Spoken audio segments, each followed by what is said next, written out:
L'espace de travail est classique, on retrouve une disposition similaire à de nombreux logiciels photo. Il est composé de 4 zones.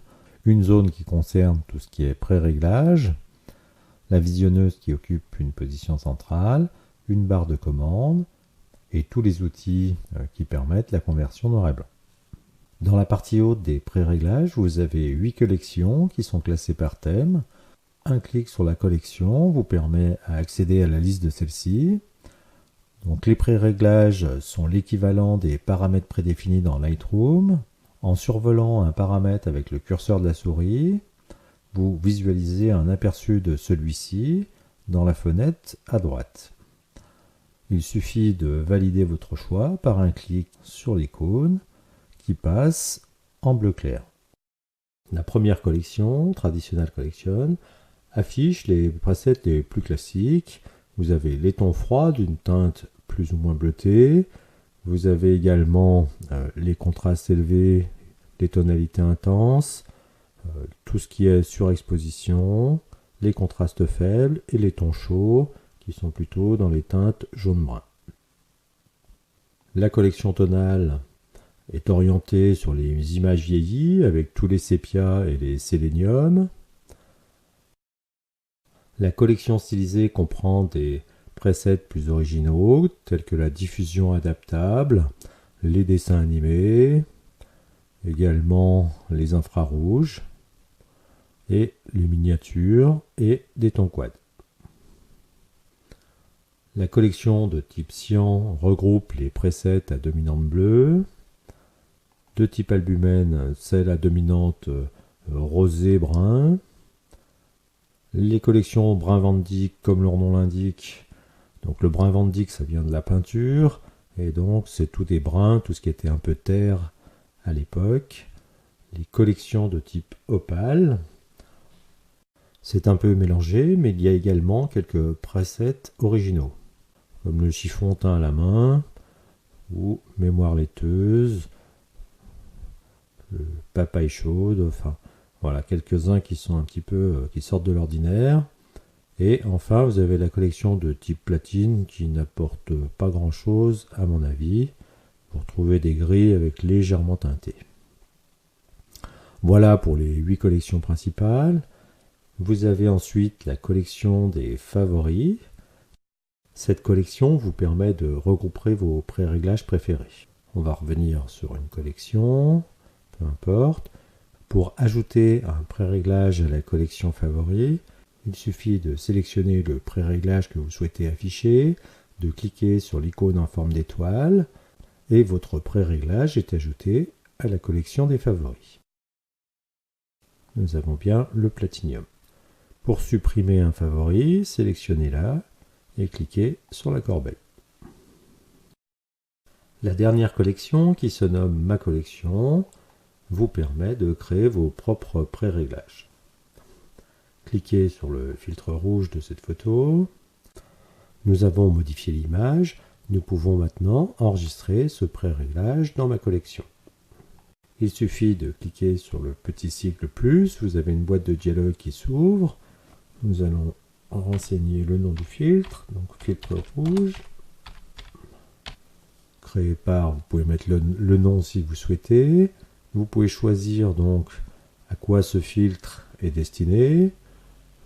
Donc on va mettre nature, architecture. Vous pouvez ajouter une description. Cette description sera visible lors du survol de la souris sur le preset. On va remettre filtre rouge. On clique sur OK. Donc le preset n'apparaît pas, il faut revenir sur une autre collection, faire ma collection, et là vous avez le filtre rouge.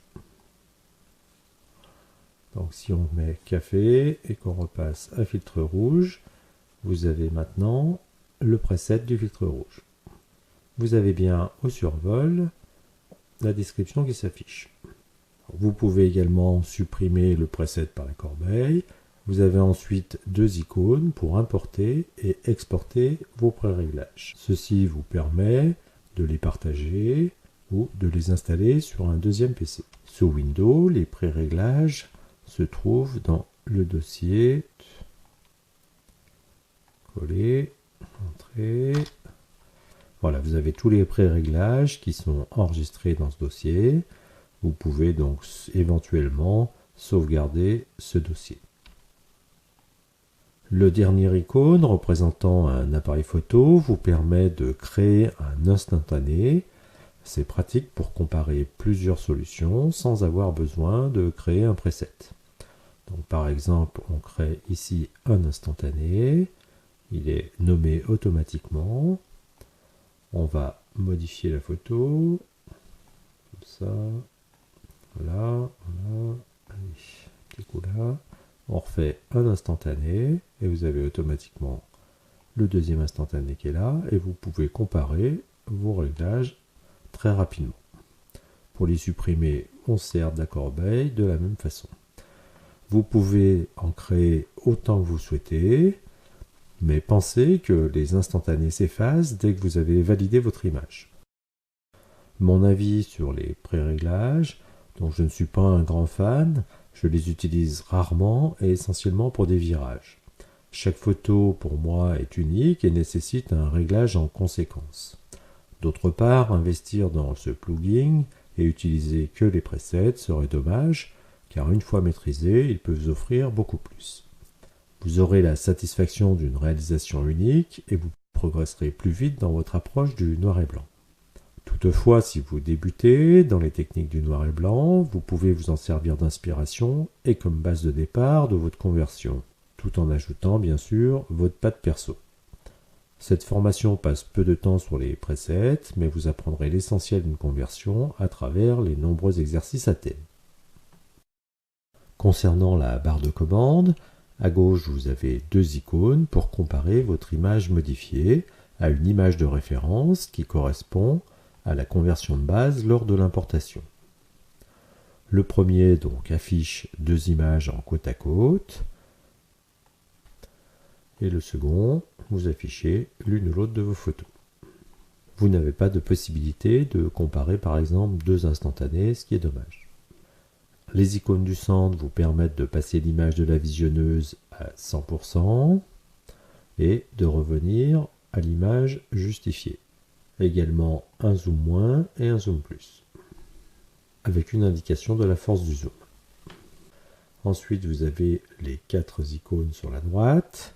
Donc le premier affiche le mode des régions. C'est un mode qui est très utile pour visualiser la luminosité des zones de votre image. Dans la partie supérieure, vous avez un histogramme. Dans la partie inférieure, un indicateur découpé en 11 zones vous permet de vérifier les zones les plus sombres. Donc le 0 indique les zones les plus sombres, que l'on voit ici, et le 10 vous indique les zones les plus claires. Le 0 et le 10 indiquent des zones qui sont légèrement bouchées ou légèrement brûlées, mais sans excès.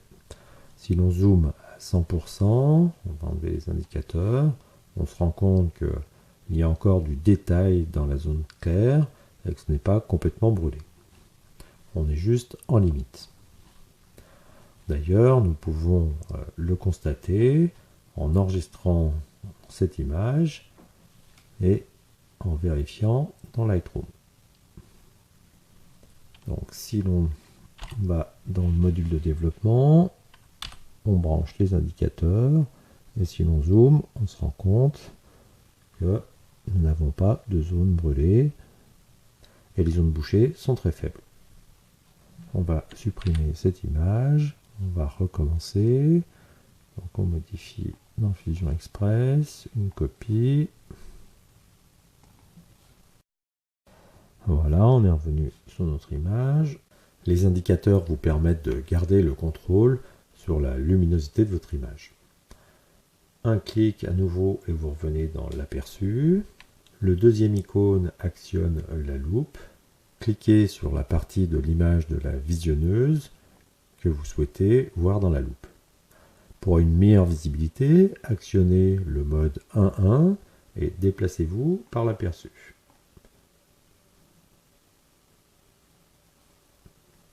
Revenir. Le troisième icône bascule le mode d'affichage.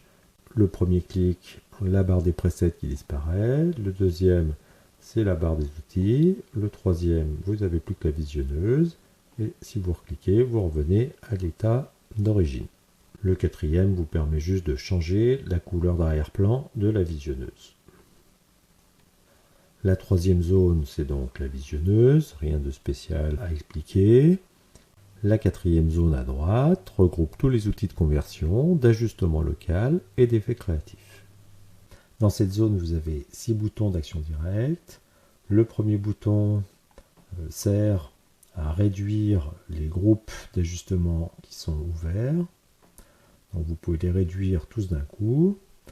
Vous avez ensuite un bouton qui sert à annuler la dernière action, un bouton pour refaire l'action que vous venez de réaliser, également un bouton pour masquer les outils rapides et un pour masquer le navigateur. Le dernier bouton appliquer redéfinit l'image de référence, mais attention, une fois que vous l'avez redéfinie, vous ne pouvez pas faire marche arrière. Bon, peut-être utile au fur et à mesure que vous avancez dans votre conversion de redéfinir votre image de référence quand vous souhaitez comparer. C'est dans le menu que vous pouvez entrer le numéro de licence. Le nom n'est pas obligatoire, il suffit de copier-coller le numéro de licence que vous avez reçu par mail. Dans le menu, vous avez également accès aux préférences du logiciel. Donc les deux premières, autoriser les bulles d'aide et autoriser la mise à jour automatique.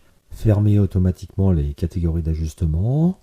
Lorsque la case n'est pas cochée, vous pouvez ouvrir les catégories d'ajustement les unes derrière les autres et elles peuvent rester toutes ouvertes.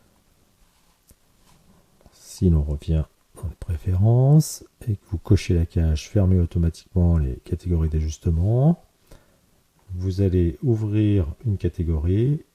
Lorsque vous allez en ouvrir une deuxième, la première va se fermer automatiquement. Vous ne pouvez en avoir qu'une d'ouverte. Vous pouvez choisir d'afficher ou non les aperçus des pré-réglages.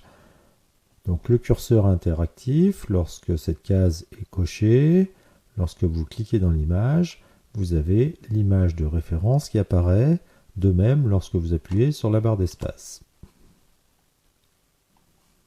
Afficher l'image avant traitement, si vous cochez cette case, l'image de référence sera l'image en couleur. Voilà pour les préférences. Dans le menu, vous avez également la galerie. Ça vous redirige automatiquement sur Internet, sur le site de SmutMug et la galerie de Topaz Lab BW Effect. À droite, vous avez donc 3 boutons. Un pour réinitialiser votre image et remettre toute la conversion au neutre. Une pour annuler. Donc si vous annulez, vous retournez dans Lightroom et ça n'enregistre pas votre image. Et le troisième bouton qui vous permet donc d'enregistrer votre image et de retourner dans Lightroom. Lorsque vous appuyez sur le bouton OK, pensez qu'à partir de ce moment, vous ne pouvez plus réaliser de modifications. Donc pensez à créer un pré-réglage, au moins de façon temporaire, car parfois on oublie un détail, et sans ce pré-réglage, vous devrez tout recommencer. Voilà pour l'espace de travail. Nous allons maintenant passer aux outils de conversion de Black and White Effect.